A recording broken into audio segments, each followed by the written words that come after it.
Shalom, galera, e aí, beleza? Aqui é o pastor Maicon e aqui do meu lado hoje nós temos o ilustre Padre Fábio, que é o padre da nossa cidade. Um prazer ter você aqui. Né? A gente quer se abraçar, a gente quer fazer sem máscara, né? Mas devido aos números altos, né, de contaminação, hoje nós vamos fazer o nosso vídeo de máscara. Né? Padre, é um prazer, né, ter você aqui. Eu quero deixar bem claro que o padre, além de um cliente, é que ele é o nosso amigo, ele é um amigo muito precioso e para a gente é uma honra ter ele aqui. Pastor Maicon, primeiro, muito obrigado, né, por este convite. Na verdade, a gente retardou um pouco esse nosso encontro, né? Verdade. É sempre a minha agenda, complicando de lá, depois a tua, mas uma alegria poder estar aqui, como você falou. Queríamos estar aqui sem máscara, ter menos formalidade, mas o tempo não nos permite, e acredito que, inclusive, este encontro de hoje é também para provar que nós, enquanto pastores, estamos preocupados, né, com essa realidade que a gente está vivendo. E digo assim, muita alegria, como você falou, realmente, eu vim primeiro aqui como cliente e depois Deus nos permitiu essa amizade crescente. Então, muito obrigado. Muito obrigado. Que isso. Hoje nós iremos falar sobre um assunto muito importante para os nossos dias, principalmente, que é sobre maturidade, sabe? Esse período onde nós precisamos evoluir, dar um passo à frente, dar um passo acima em direção ao Senhor. E hoje o tema que a gente propôs seria o Lucas 15, né? onde a gente vai começar a falar sobre o filho pródigo. E eu queria, padre, que você começasse falando aí sobre o assunto maturidade, sobre o filho pródigo, o que Deus tem comunicado ao seu coração acerca desse assunto. Primeiro, assim, só marcar, depois as pessoas, a gente não vai proclamar o texto por inteiro, né, mas lembrar que está lá em Lucas, no capítulo 15 de Lucas, é aquele capítulo todo onde Lucas dedica a falar da dimensão da misericórdia, do perdão. E é muito curioso porque este texto a gente assim, tem ferramentas para N questões que vão, claro, como eixo central da misericórdia, como nós conversamos antes do que poderia falar e encontramos esse tema que é a dimensão da maturidade. A gente vai perceber como que a dimensão da maturidade, só antecipando aqui um pouquinho, né? Como que a dimensão da maturidade ela se faz presente nessa atitude, como eu disse, central da misericórdia do Pai, mas como a maturidade ela se apresenta em dois momentos distintos da narrativa, seja para o filho mais velho, seja para o filho mais novo. Né?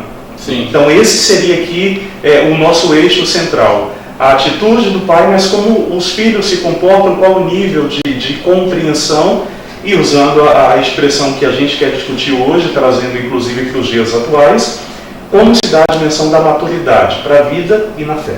Sim, eu sempre falo, isso é interessante, porque eu realmente sempre falo, quando eu vou pregar, quando eu vou ensinar sobre esse texto, que o foco aqui realmente não é o filho mais velho, nem muito menos o filho que saiu. O foco é o amor do pai, né? Exato.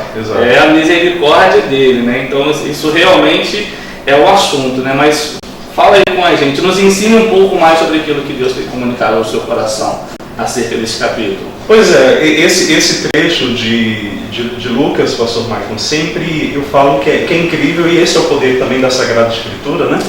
Mas algumas narrativas em particular, elas me encantam.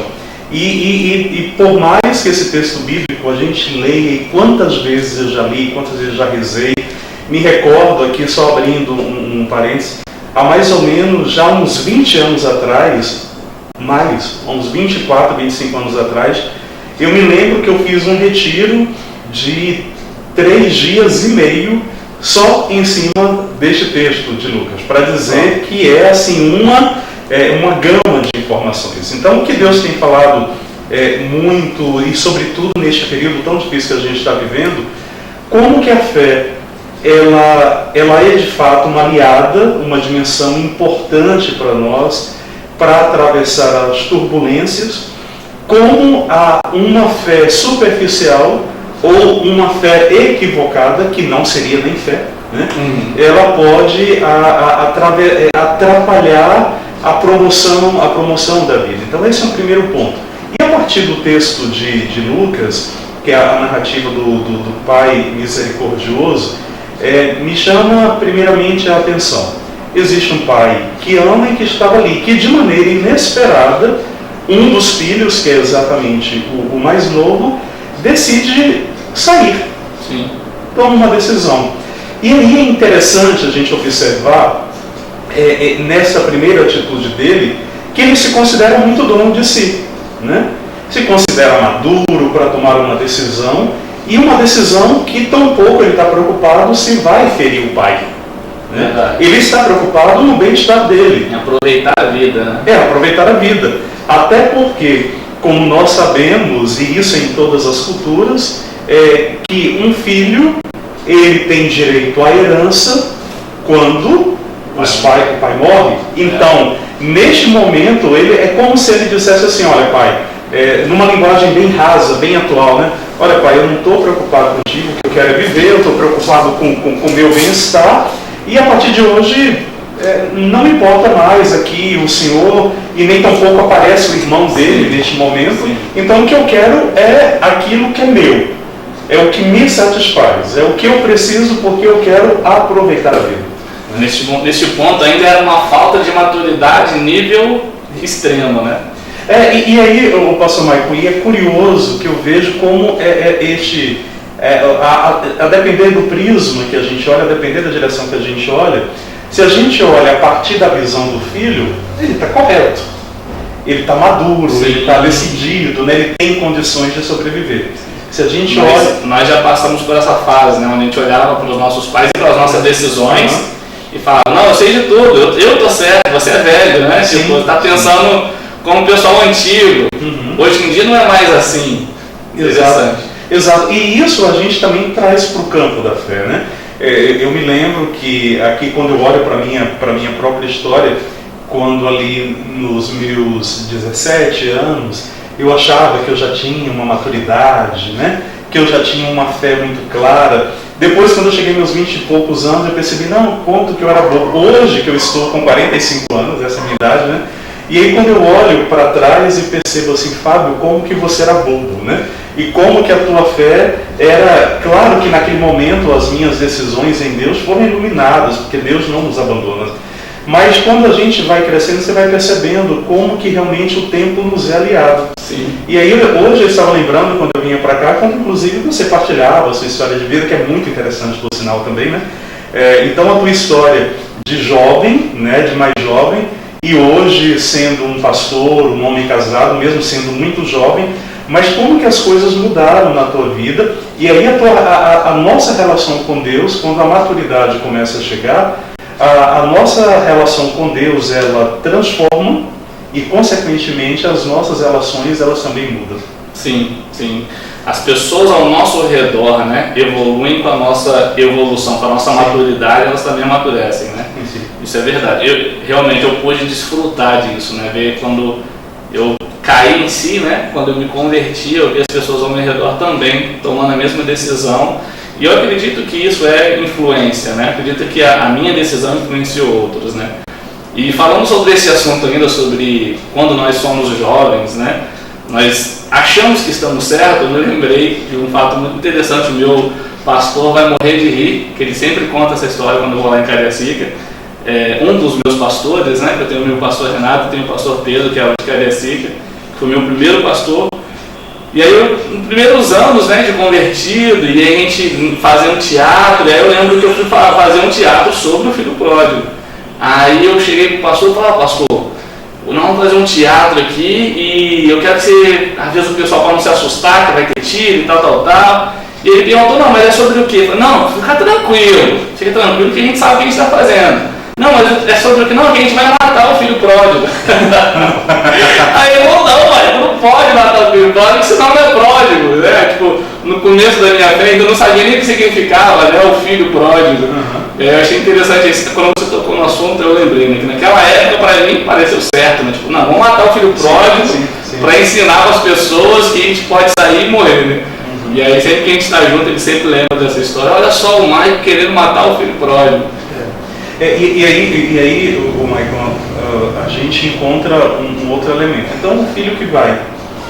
E aqui nós começamos a perceber, né, alguns pontos muito interessantes na narrativa do Evangelho de Lucas, que num primeiro momento ele se sente completamente feliz, né? Ele então vai para todas as festas que ele acha que ele tem direito, com todas as bebedeiras, né?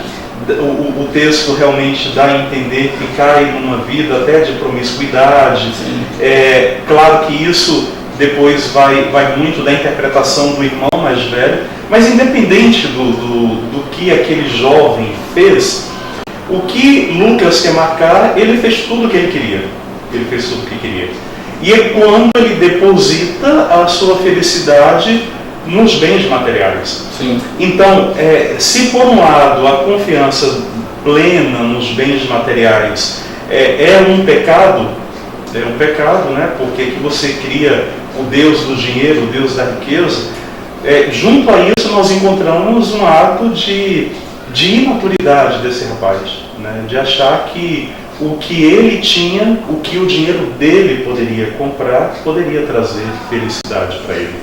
E é onde agora a vida dele começa a entrar num verdadeiro caos. Então, quando ele começa a perder tudo que ele achava que seria questão de felicidade, ele cai em si, né? Ele começa a cair em si, mas ainda não é uma plena consciência de maturidade. E tampouco de compreensão do que o pai é para ele. Porque ele começa a perceber infeliz, não é ainda por saudade, não é ainda por perceber que as decisões dele foram imaturas. O primeiro momento é de perceber, espera aí, está me faltando isso, e eu não quero viver numa situação ainda, não quero continuar vivendo numa situação de privacidade. Então, ainda neste momento, nós podemos dizer que aquilo que é central do Evangelho ainda não é uma compreensão do amor do Pai para com ele. Sim. Como ainda também não é um verdadeiro amadurecimento, porque a primeira motivação é: eu preciso voltar porque isso e aquilo está me faltando. Sim, né? Verdade. A motivação dele ainda poderia ser o ventre, né? O próprio ventre, o próprio ego. Né? Exato. Estou com fome, né? Sim. Lá nem os empregados, né? Sim, sim. E aí é onde o evangelista Lucas ele vai trabalhando com todos esses elementos. E então esse jovem passa por todas as situações difíceis, e é bom lembrar que parte dessa situação difícil, quase todas elas, foi fruto das suas opções equivocadas. E aí é onde a gente vai compreender que quando a gente toma decisões precipitadas, quando nós tomamos decisões não pensadas, quando nós queremos atropelar as coisas, utilizar aquela expressão popular, o dito popular, quando nós colocamos o carro na frente dos bois, as consequências são muito ruins. Sim. São muito ruins. E aí, o pastor Maicon, esse texto para mim ele é sempre muito atual nessa dimensão da fé e da vida, porque hoje o que a gente infelizmente mais percebe é uma sociedade feita de pessoas imaturas, né? Há um processo de querer acelerar as coisas, né? Quando a gente olha para as nossas crianças, os nossos adolescentes, né? que têm antecipado vivências que deveriam ter só na vida adulta. Sim. E isso é muito sério, porque muitas vezes as práticas que esses meninos e meninas têm não são somente escolhas deles, mas são também escolhas dos próprios pais que vivem uma imaturidade. Isso é tão curioso e para mim é tão forte, porque pelo processo normal da vida, o pai mais a mãe deveria ser sempre aquele, ou responsável, né? Os adultos, os mais experientes, deveriam ser aqueles que apontam o caminho, de colocar o limite. Então, essa ausência de ter alguém para colocar limite também tem levado e obrigado muitas crianças e muitos adolescentes a permanecerem no nível de maturidade ou de acelerarem as suas decisões, de pedirem a sua herança, né? Graças a esta ausência de limite. Então, eu penso que essa dimensão da maturidade hoje, infelizmente, ela está muito presente em diversos setores da nossa sociedade. Sim, posso ver isso muito claramente, né? Aqui na rua, né? No meu bairro, tem muitas crianças e a gente vê isso, né? Crianças que estão falando coisas que adultos não falam, né? E a gente teve um caso desse uns dias atrás, né? De uma criança acho que ela não tem 14 anos, né? Grávida e tal, e é isso, né? Fazendo, ainda enquanto criança, fazendo coisas de adulto. Por quê? Porque os pais também não têm maturidade de como criar, né? Infelizmente, eu reconheço que a gente vive uma sociedade onde as pessoas estão afastadas de Deus, né? Onde estão tentando desconstruir os princípios de família, o conceito de família, né? Uma coisa que eu ouço muito, comum mesmo, é que o casamento é uma instituição falida. Então tudo isso são ensinamentos, informações que a nossa geração está recebendo, né? Que essa geração que está crescendo agora está recebendo, que estão transformando ele e vão transformar eles em pais imaturos, né? Se eles, como filhos, estão agindo assim, né? Me dá medo dos filhos deles. Sim, eu acho que na verdade nós vivemos um período onde a desconstrução das instituições, elas têm sido cada vez mais gradativas. Aí vem a família, a própria escola, que vai perdendo o seu espaço de oferecer conhecimento, de contribuir para a maturidade, né? Então eu acho que de fato é um período muito, muito complicado que a gente atravessa em todo o mundo. Claro que isso não é geral, mas acho que é preciso a gente estar muito atento, todos nós estarmos muito atentos para essas opções. E aí então, quando a gente volta aqui no texto bíblico, esse jovem então decide voltar. Percebeu que o caos está instaurado na sua vida, e ele tem que voltar para casa. E é onde a gente vai encontrar então aqui elementos muito interessantes. Como nós já marcamos, ele volta por conta da sua necessidade, a expressão que você utiliza, ou seja, o ego dele está ferido.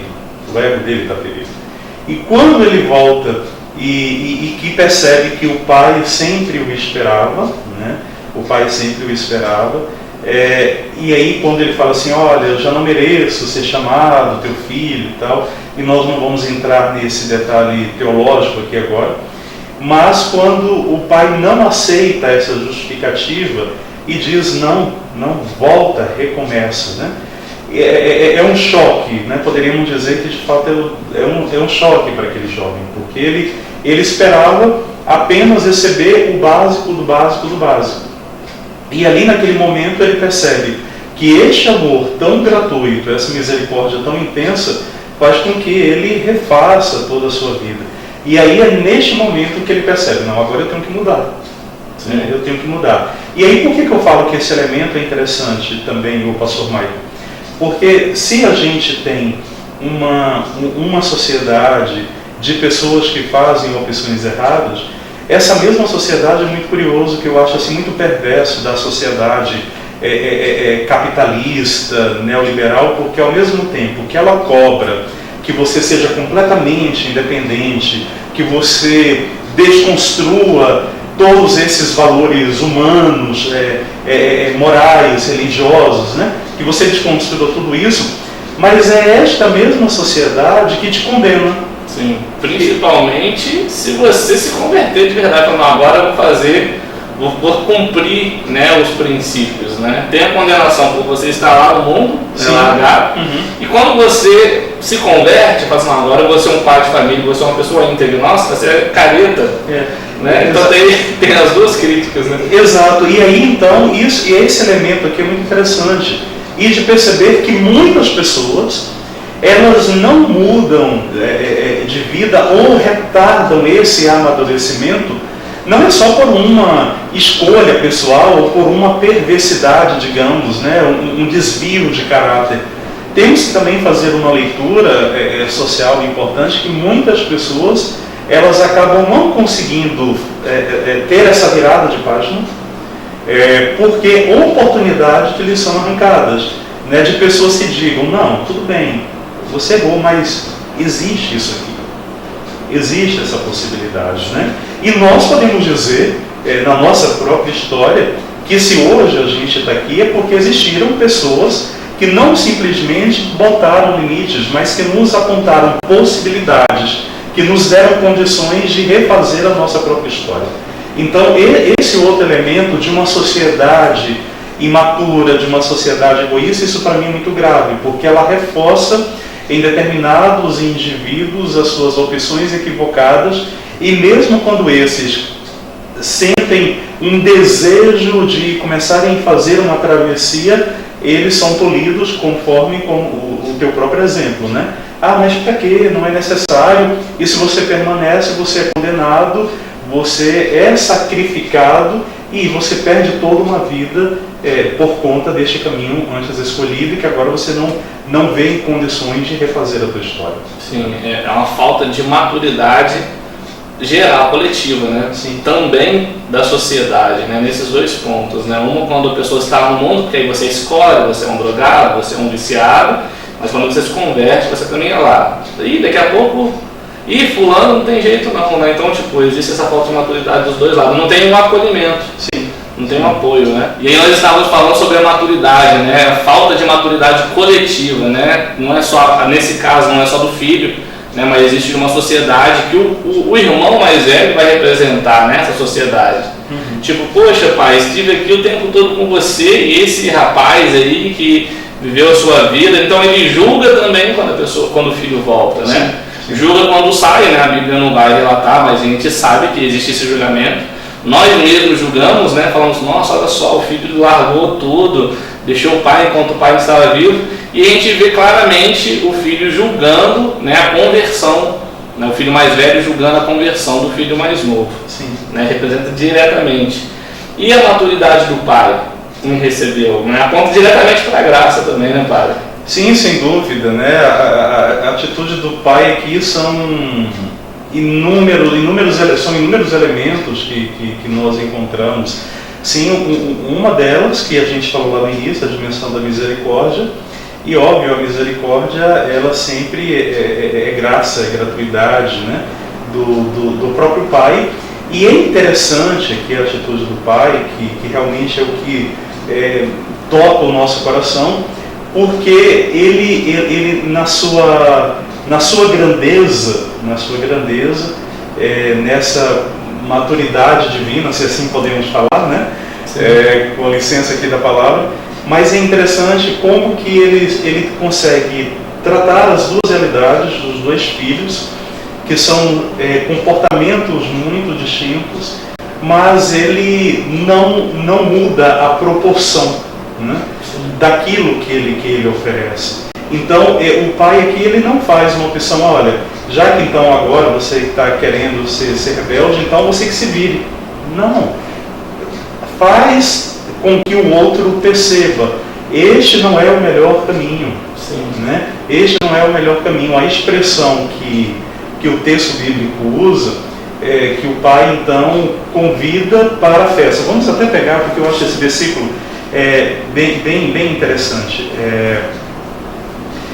Lá no versículo 30, contudo veio este teu filho, o filho mais velho terminando de dizer, contudo veio este teu filho, que devorou teus bens com prostitutas, e para ele matas um novilho cevado. Mas o pai lhe disse, filho, tu estás sempre comigo, e tudo que é meu é teu. Mas era preciso que festejássemos e nos alegrássemos, pois esse teu irmão estava morto e tornou a viver. Ele estava perdido e foi encontrado. O que nos dá a entender que o pai convida. O pai convida, olha, depois de dizer, olha, o teu irmão foi perdido, e é preciso festejar, é preciso que aqui haja alegria. E eu quero, em outras palavras, eu quero que você participe dessa alegria. Sim. Eu quero que você participe dessa alegria. E aí, pastor Maicon, me chama muita atenção que a gente fica se perguntando assim, mas por que o evangelista não narra entre aspas, o final da história? Né? Sim. Porque aqui acaba. Uhum. Aqui acaba. O filho foi embora, o filho voltou, aí o filho mais velho aparece completamente revoltado. Como é possível o Senhor fazer isso? E aí a gente sempre lembra que ele não trata o irmão de irmão, né? Ele não fala, porque meu irmão foi embora. Não, ele fala, é o teu filho. Esse né? seu filho. Exato. Aquele lá. Além de ter uma atitude de menosprezo, né? Ele não se percebe naquele momento como filho, e consequentemente, por não se ver também como filho, ele não vê o outro como irmão. Então, essa dimensão também dos dias de hoje, de não ver o outro como irmão, esse olhar de soberba, né? Assim, eu estou aqui, eu te olho. Eu sou mais santo que você, dá licença. Exato. Né? Eu estou na igreja há mais tempo. Eu há muito tempo atrás, que me recordei de uma expressão que eu ouvia muito, deve ter mais de década, que tem pessoas que elas sobem numa caixinha de fósforo e se sentem superiores aos outros, para dizer que este orgulho que está dentro de nós. Né? Então, nessa figura do filho representa muito bem isso. E aí, falo para voltar então para a imagem do pai. Né? O equilíbrio, o amor, a misericórdia, a graça, a bondade, a generosidade, a maturidade em poder abraçar e amenizar os conflitos. Mas é interessante, como eu ia dizendo, aqui termina a narrativa e a gente fica com uma pergunta. Primeiro delas, mas por que será que Lucas, evangelista, não narra, entre aspas, o final dessa história? Então a gente vai entender. Não narra porque aqui é a busca da nossa maturidade interior para entender, o nosso crescimento interior para entender o que Jesus quer nos dizer. E aí então nós vamos para as outras perguntas não menos importantes, né? Ou afirmações. Né? O filho entrou ou não entrou, o filho mais jovem? Sim. Né? Ele se convenceu a partir daquilo que o pai falou ou não? Né? Será que ele ficou do lado de fora ou será que ele foi participar? Ou a gente ainda pode até viajar mais um pouquinho, né? Será que o filho mais novo de repente não saiu para conversar com seu irmão? E a gente poderia imaginar uma série de coisas. Mas, independente de todos esses questionamentos, o central é a figura do pai. Lucas não conclui, como eu disse, para que a gente reze, reflita, medite o texto bíblico, mas, sobretudo, para afirmar que o pai, por mais amoroso que ele seja, que ele né, por mais misericordioso que ele demonstre e que de fato ele por mais que ele tenha uma capacidade, uma maturidade de contornar os conflitos, ele também não é agressivo nem nos obriga a nada. Sim. E essa aqui, para mim, é uma virtude que a maturidade nos dá, de entender que todos nós somos livres, até, infelizmente, para tomar decisões erradas, até para dizer não para o que seria bom. Sim. Né? Para o que seria bom. Sim. Filosofando um pouco também sobre isso, né? Eu sempre consigo enxergar que o filho mais velho e o filho mais novo, eles estão dentro de nós, né? Eles representam a mim, né? Aquela parte da minha mente onde viaja, onde pensa muitas vezes em sair, em viver. E o problema aqui, né, filosofando em relação à mente, não é a sua mente ir, né? O problema é a sua mente permanecer lá. O problema é a sua mente não entender que você é filho, né? Não fazer o caminho de volta, né? E interessante que quando nós entendemos isso, né, que temos esse lado dentro de nós que é o lado legalista, não, mas eu não saio, eu sou o que continua, eu sigo as regras. Também temos esse lado que muitas vezes chuta o balde, né, que é aquele que sai, que vive a sua vida absolutamente. Mas independente disso, quando nós fazemos o caminho de volta, tanto o filho, né, mais velho que vai falar com o pai, tanto o filho mais novo que saiu, e todos eles fizeram um momento de volta. O filho mais velho vai conversar com o pai, perguntar, querer entender, e o filho mais novo realmente entende, né? Eu vejo o versículo 17 quando ele fala caindo em si, né? Caindo em si. Então eu acho que é isso, né? Essa maturidade, apesar de a gente abordar, né, de que realmente a princípio não era uma maturidade, né? Era só talvez o seu ego, né, gritando, nossa, eu estou com fome, deixa eu voltar para onde eu possa ter uma comida como os servos e tal. Mas independente disso, quando a nossa mente faz o caminho de volta, a gente encontra essa graça de Deus de uma forma incondicional, uma forma que não te julga. É interessante que ele não julga nem o que criticou, o que ficou em casa e criticou, né? Ele só ensina, olha, ó, você deveria, né? A gente deveria fazer uma festa, né? E também não julga o filho. Não, eu vou te dar uma capa, eu vou te dar um anel de autoridade, eu vou te dar as sandálias, né? Então a gente vê que a lei e a graça, né? A gente vê a lei acusando, mas olha só, você não pode fazer, olha só, você é um pecador, você não consegue seguir as 613 leis, né? Você vai cair em uma delas. E ao mesmo tempo a gente vê a graça, né? Apontando para Jesus, não, mas independente disso, né? Você é meu filho, né? Eu te dou aqui a oportunidade de receber, né? A capa, a autoridade, e você precisa querer, né? Sim. E também, né, falando sobre o que você apontou, sobre o fato de que muitas vezes a gente ouve as pessoas falando, não, porque se Deus fosse bom, ele não permitia na África fome, ele não permitia que o fulano matasse uma criança. E é a graça do Pai, né? Um amor tão misericordioso que ele nos dá a oportunidade até de fazer aquilo que ele não quer.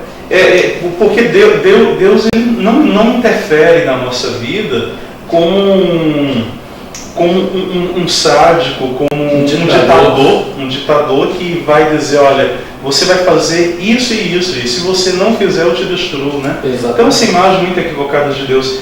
E aí, pastor Michael, enquanto você falava, eu ficava aqui também lembrando de outro detalhe importante. O filho que, como nós bem marcamos, ele que volta no primeiro momento, consciente, mas para a gente entender, e aí isso que eu vou dizer agora, para nós, inclusive, como lideranças, isso também é muito importante. De entender que cada um também tem o seu tempo e tem o seu processo de maturação. Sim, né? Às vezes a gente, além de todos esses elementos que você bem colocou, tem esse outro que também para nós é assim quase que uma linha invisível, a gente ultrapassa. E às vezes a gente quer que o outro tome uma decisão que ele ainda não está pronto para tomar. Exatamente. A gente tomaria, né? Do nosso lugar a gente percebe. Sim. Né? E aí é onde a gente vai perceber, voltando para a figura do Pai, para além de todos esses elementos que nós apresentamos como extremamente positivos e que é o grande ensinamento do texto bíblico, creio eu que essa atitude do Pai também provoca isso em nós. Ele poderia, de repente, como pai, dizer para o filho, não, eu não vou te dar. Eu não vou te dar. Mas, ao mesmo tempo, ele entende que o impedir naquele momento não seria o suficiente para o filho crescer.